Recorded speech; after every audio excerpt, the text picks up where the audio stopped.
A few weeks ago, if you remember, I had, I think it was a 3-part series up where we had a plugged SCR brick and we had high differential, DPF differential outlet pressure.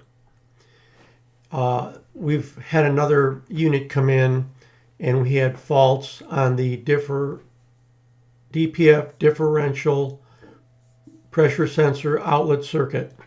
So same sensor, different problem, and this time it ended up being a sensor problem. So let's take a look, and then I want to show you an update in case you've got this sensor. If you go to buy it, you may get the updated sensor and you have to buy some extra parts or it's not going to work. So I'll show you that right here. Okay, let's take a look at our fault screen we've got here. And up on the top left, fault codes. We've got 3 active, 1 inactive. The inactive is a 3497, and that's simply there because the operator of this unit let his DEF tank get down below 10%, and it started telling him that with these faults. That's inactive because he's since topped the tank off.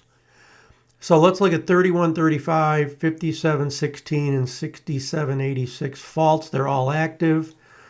Low counts, but close in number. And we'll start at the top. 3135 is the outlet pressure is erratic or intermittent or incorrect. 5716 is there's an abnormal rate of change. Typically that means that the value doesn't change when it should. In other words, if you're driving down the road and you're coasting down a hill, and in this case, let's look down to where it says after treatment diesel particulate outlet pressure, it's 10.40. That number never changed. So abnormal rate of change would be whether he's going full throttle or coasting, that number never changes, and it should be changing because that is measuring back pressure in the exhaust system. So let's go to the bottom one, after treatment diesel particulate filter outlet pressure sensor data not rational, drifted high. So drifted high just means that it's close to the maximum or the maximum value that the sensor can read. And it's not rational because it's not changing. So in this case, it was the sensor itself had failed. So we needed to replace that, and I found a technical service bulletin, and that bulletin is TSB 200080.